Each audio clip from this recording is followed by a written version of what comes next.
ശരണ്യയുടെ ചുവന്ന കാർ ആ വലിയ വില്ലയുടെ മുറ്റത്ത് സഡൻ ബ്രേക്ക് ഇട്ട് നിന്നു. എൻജിൻ ഓഫാക്കി പുറത്തേക്ക് ഇറങ്ങുമ്പോഴും അവളുടെ ഉള്ളിൽ വല്ലാത്തൊരു വെപ്രാളമായിരുന്നു. 450 നമ്പർ റൂമിലെ മുന്നിലെത്തി അവൾ ആഞ്ഞു ബെല്ലടിച്ചു. ഒരിക്കലല്ല, പലതവണ. കൈവിരലുകൾ ബെൽ ബട്ടണിൽ തുരുതുരെ അമർന്നുകൊണ്ടിരുന്നു. പക്ഷേ അകത്തുനിന്നും ഒരു അനക്കവുമില്ല.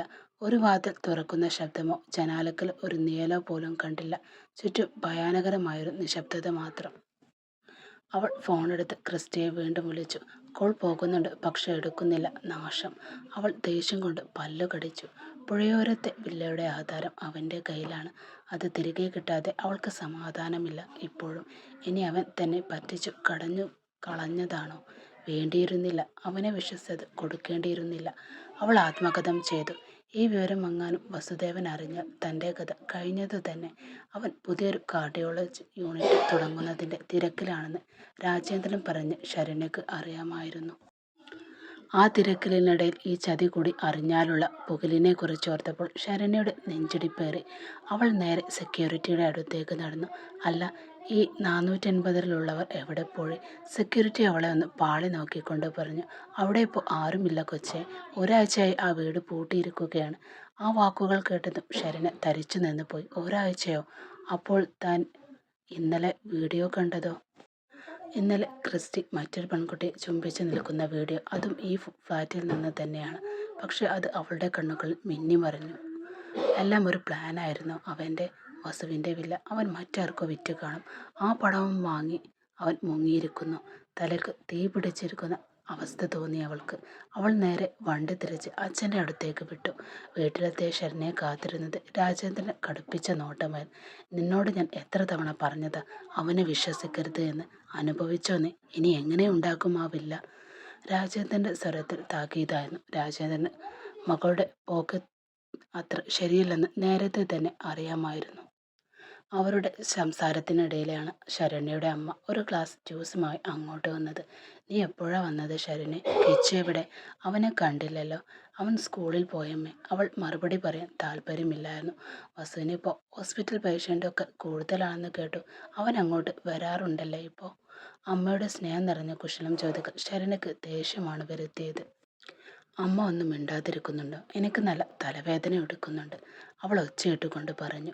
അമ്മ പരിഭവത്തോടെ പിറുപിറുത്തു. അല്ലെങ്കിലും ഞാൻ എന്തെങ്കിലും ചോദിക്കുമ്പോഴാണ് നിനക്ക് ഈ തലവേദന വരാറുള്ളൂ. എല്ലാം നിന്റെ അച്ഛനോടല്ലേ നീ പറയാറുള്ളത്? നിനക്ക് ഞാനുൾപ്പെടെ ഒരാളുള്ളത് ഓർമ്മ പോലുമില്ല. അമ്മ പറഞ്ഞു ശരിയായിരുന്നു. ശരണ്യ തൻ്റെ രഹസ്യങ്ങളെല്ലാം പങ്കുവെക്കുന്നത് അച്ഛനോട് മാത്രമാണ്. തൻ്റെ വഴിവിട്ട ബന്ധങ്ങളെക്കുറിച്ചോ ആധാരം കൈമാറിയതിനെക്കുറിച്ചോ പാവം ആ അമ്മ ഒന്നും അറിഞ്ഞിട്ടില്ല. രാജേന്ദ്രൻ തൻ്റെ സ്വാധീനം ഉപയോഗിച്ച് ക്രിസ്റ്റിയെ കണ്ടെത്താൻ പരമാവധി ശ്രമിച്ചെങ്കിലും കാര്യമായ വിവരങ്ങളൊന്നും കിട്ടിയിരുന്നില്ല. പെട്ടെന്നാണ് രാജേന്ദ്രൻ്റെ ഫോൺ ബെല്ലടിച്ചത്. അത് കേട്ട് ശരണ്യ അച്ഛൻ്റെ അടുത്തേക്ക് നീങ്ങി നിന്നു. എന്താ ദിലീപേ? ആണോ? കണിമംഗലത്തോ? രാജേന്ദ്രൻ ഫോൺ വെച്ചു. ക്രിസ്റ്റി ജോലിക്ക് പോകുന്നത് കണിമംഗലത്താണെന്ന് തോന്നുന്നു. ഇന്നലെ അവൻ ഓഫീസിൽ നിന്ന് ഇറങ്ങുന്നത് ദിലീപ് കണ്ടിട്ടുണ്ടത്രേ. അത് കേട്ടതും ശരണ്യയുടെ കണ്ണുകൾ ചുവന്നു. അപ്പോൾ അവൻ നമ്മളെ കൺമുന്നിൽ തന്നെയുണ്ട്. എന്നിട്ടാണ് അവൻ എന്നോട് ഈ ഒളിച്ചുകളി നടത്തുന്നത്. രാജേന്ദ്രൻ അവളെ രൂക്ഷമായി നോക്കി. ശരണ്യെ, ഇനിയെങ്കിലും നിന്റെ സ്വഭാവം ഒന്ന് മാറ്റിക്കൂടെ? അവൾ അച്ഛനെ നോക്കി പുച്ഛത്തോടെ ചിരിച്ചു. ഇത് എൻ്റെ സ്വഭാവമല്ല അച്ഛ, ഇതൊരു രോഗമാണ്. എനിക്ക് മാറ്റാൻ പറ്റാത്ത എൻ്റെ രോഗം. കണിമംഗലത്തെ ആ കൂറ്റൻ കോർപ്പറേറ്റ് ഓഫീസിനും ശീതീകരിച്ച അന്തരീക്ഷത്തിലും ക്രിസ്റ്റിയുടെ ഉള്ളിൽ ഒരു അസ്വസ്ഥത പുകഞ്ഞു. കമ്പ്യൂട്ടർ സ്ക്രീനിലെ അക്കങ്ങളിലേക്ക് നോക്കിയിരിക്കുമ്പോഴും അവൻ്റെ മനസ്സ് എവിടെയോ ആയിരുന്നു. ഒരു വാരമായി അവൻ ആ വില്ലയുടെ പടി ചവിട്ടിയിട്ട് ഫോൺ നിർത്താതെ ബെല്ലടിക്കുന്നുണ്ട്. ശരണ്യയാണ്. അവനത് വീണ്ടും കോൾ കട്ടാക്കി. അവഗണിക്കുകയല്ലാതെ മറ്റു വഴികളിലായിരുന്നു അവന്. പെട്ടെന്നാണ് റിസപ്ഷനിൽ നിന്ന് കോൾ വന്നത്. സാർ, ഒരാൾ കാണാൻ വന്നിട്ടുണ്ട്. പേര് പറയുന്നില്ല. വരട്ടെ, അവൻ ലളിതമായി പറഞ്ഞു. ആരാണെന്ന് അവൻ അപ്പോൾ തന്നെ ഊഹിക്കാമായിരുന്നു. ഓഫീസ് മുറിയിലെ വാതിൽ തുറന്ന് അകത്തേക്ക് വന്ന രൂപം കണ്ടപ്പോൾ ക്രിസ്റ്റിയുടെ ചുണ്ടിൽ ഒരു വക്രബുദ്ധിയുള്ള ചിരി വിരിഞ്ഞു. കറുത്ത ഷാൾ കൊണ്ട് മുഖം പൂർണ്ണമായും മറച്ചിരുന്നു. പക്ഷെ ആ നടത്തം, ആ ശരീരഭാഷ, അത് ശരണ്യയുടേതല്ലാതെ മറ്റാരുടേതുമല്ല. ദുബായിലെ തൻ്റെ ആഡംബര ഫ്ലാറ്റിലിരുന്ന് അഗ്നി CCTV ദൃശ്യങ്ങൾ തത്സമയം കാണുന്നുണ്ട്. കണിമംഗലത്തെ ഓരോ ചലനം അവൻ്റെ വിരൽ തുമ്പിലുണ്ട്. ആ ചുവന്ന കാർ കണ്ടപ്പോഴേ അവൻ്റെ നെറ്റി ചുളിഞ്ഞു. ശരണ്യേട്ടത്തി, അവൾ എന്താണ് ഇവിടെ? അപർണയുടെ ഉള്ളിൽ ഒരു സംശയത്തിന് വിത്തുമുള പൊട്ടി. ഓഫീസ് മുറിക്കുള്ളിൽ ക്രിസ്റ്റി സീറ്റിൽ നിന്ന് എഴുന്നേറ്റ്. എന്താ ശരണ്യ, ഈ വേഷപ്പകർച്ചയൊക്കെ എന്തിനാ? അവൾ പുച്ഛത്തോടെ ചോദിച്ചു. ശരണ്യ സാവധാനം മുഖത്തെ ഷാൾ മാറ്റി. അവളുടെ കണ്ണുകൾ ചുവന്നിരുന്നു. ഉറക്കമില്ലാതെ രാത്രികളുടെയും കരച്ചിലിൻ്റെയും അടയാളങ്ങൾ അതിൽ തന്നെ വ്യക്തമായിരുന്നു. ഞാൻ വന്നത് നിന്നെ കാണാനല്ല ക്രിസ്റ്റി. അവളുടെ സ്വരം വിറക്കുന്നുണ്ടായിരുന്നു. എൻ്റെ പുഴയോരത്തെ വില്ലയുടെ ആധാരം അതവിടെ? ക്രിസ്റ്റി ഒരു വരിൽ ചിരിച്ചു. ആധാരമോ? അത് നീ എനിക്ക് തന്നതല്ലേ പൂർണ്ണ, നിന്റെ മനസ്സോടെ? അത് ശരണ്യക്ക് വാക്കുകൾ കിട്ടിയില്ല. അത് ഞാൻ നിന്നെ വിശ്വസിച്ചല്ലേ തന്നത്. നീ പറഞ്ഞല്ലേ അത് വെച്ച് ബിസിനസ് വലുതാകാമെന്ന്. അതുകൊണ്ടാണ് നിന്റെ കയ്യിൽ ഞാൻ വിശ്വസ്തയോടെ തന്നത്.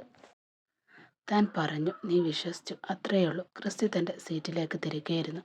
ഇപ്പോൾ എനിക്ക് ആധാരം ആവശ്യമില്ല. ഞാൻ അത് വിറ്റു. വിറ്റോന്നോ? ശരണ്യയുടെ ലോകം തകരുന്നത് പോലെ തോന്നി. നീ അത് എന്താ ചെയ്തത്? അത് വസുദേവൻ്റെ വില്ലയായിരുന്നു. അതാണ് ഞാൻ നിനക്ക് തന്നത്. നിന്റെ അച്ഛൻ്റെയും ഭർത്താവിൻ്റെയും സ്വത്ത് എനിക്കെന്തിന്? ക്രിസ്റ്റി ക്രൂരമായി ചിരിച്ചുകൊണ്ട് പറഞ്ഞു. എനിക്ക് പണം വേണമായിരുന്നു. ഞാനത് കണ്ടെത്തി. നീ വെറും ഒരു കരുവായിരുന്നു ശരണ്യ. എൻ്റെ ആവശ്യങ്ങൾക്കുള്ള ഉപകരണം മാത്രമാണ് നീ. ശരണ്യയുടെ ഉള്ളിൽ ദേഷ്യവും സങ്കടവും ഒരുപോലെ ഇരച്ചു കയറി. അവൻ്റെ സംസാരം കേട്ട് അവൾ ദേഷ്യം കൊണ്ട് അവനെ അടിക്കാനോങ്ങി. നീ പക്ഷെ ക്രിസ്റ്റി അവളുടെ കൈ തടഞ്ഞു. വേണ്ട ശരണ്യ, പഴയ ക്രിസ്റ്റിയല്ല ഇപ്പോൾ നിന്റെ മുന്നിൽ നിൽക്കുന്നത്.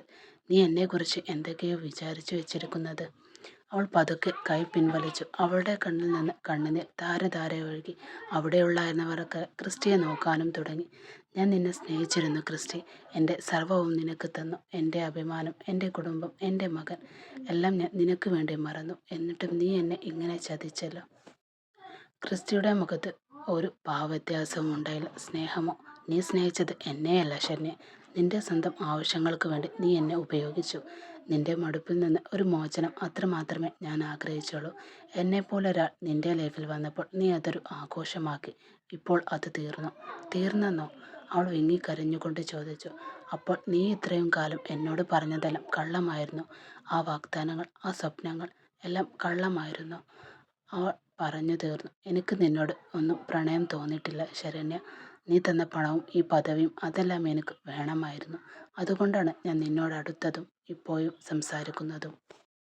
ശരണ്യ അത് കേട്ട് തല താഴ്ത്തി. അവൾക്ക് വാക്കുകൾ കിട്ടിയില്ല. അവളുടെ ഉള്ളിലെ പ്രണയവും വിശ്വാസവും എല്ലാം നിമിഷം കൊണ്ട് തകർന്ന് തരിപ്പണമായി. നീ ഒരു കാര്യം ആലോചിച്ച് നോക്കൂ ശരണ്യ, ക്രിസ്റ്റി തുടർന്നു. ഒരുത്തനെ സ്നേഹിച്ച് വഞ്ചിച്ചവൾക്ക് മറ്റൊരു പുരുഷനെ അങ്ങനെ ചെയ്തുകൂടാ എന്ന് അർത്ഥമില്ലല്ലോ. നീ നിന്റെ ഭർത്താവിനെ ചതിച്ചില്ലേ? നിന്റെ മകനെ ചതിച്ചില്ലേ? അപ്പോൾ എന്നെയും നീ ചതിക്കില്ലെന്ന് എന്താണ് ഉറപ്പ്? ആ വാക്കുകൾ ശരണ്യയുടെ ഹൃദയത്തിൽ ഒരു കൂരിരുമ്പ് പോലെ തെറിച്ചു. അവളൊന്നും പറയാതെ ഷാൾ മുഖം മറച്ചുകൊണ്ട് ഓഫീസ് മുറിയിൽ നിന്നും ഓടിയിറങ്ങി. കാറിൽ കയറിയപ്പോഴും അവളുടെ കരച്ചിൽ അടങ്ങില്ല. കഴിഞ്ഞു പോയ ഓരോ നിമിഷങ്ങളും അവളുടെ മനസ്സിൽ തെളിഞ്ഞു വന്നു. ക്രിസ്റ്റിയോടൊപ്പം ചിലവഴിച്ച സന്തോഷകരമായ നിമിഷങ്ങൾ, അതെല്ലാം ഇപ്പോൾ ചതിയുടെ കയ്പേറിയ ഓർമ്മകളായി മാറി. അവൾ ഡ്രൈവ് ചെയ്യുമ്പോൾ അവളുടെ മനസ്സിൽ ഒരുപാട് ചോദ്യങ്ങൾ വരുന്നു. ഇനി എന്ത് ചെയ്യും? വസുദേവ് അറിഞ്ഞാൽ? അച്ഛൻ, അമ്മ, കിച്ചു എല്ലാം നഷ്ടപ്പെട്ടവരെ പോലെ അവൾ ഒരു പായ്മരമായി മാറി. കണിമംഗലത്തെ ആ കൂറ്റൻ കോർപ്പറേറ്റ് ഓഫീസ് അവളുടെ പിന്നിൽ മറഞ്ഞു. പക്ഷെ ക്രിസ്റ്റിയുടെ വക്രബുദ്ധിയുള്ള ചിരിയും ചതിയും കയ്പേറിയ വാക്കുകളും അവളുടെ മനസ്സിൽ നിന്ന് മാഞ്ഞില്ല. അവളൊരു വലിയ കുഴിയിലേക്ക് വീണു പോയിരിക്കുന്നു. അതിൽ നിന്ന് എഴുന്നേൽക്കാൻ അവൾക്ക് കഴിയുമോ എന്ന് പോലും അവൾക്ക് അറിയാൻ സാധിക്കുന്നില്ല.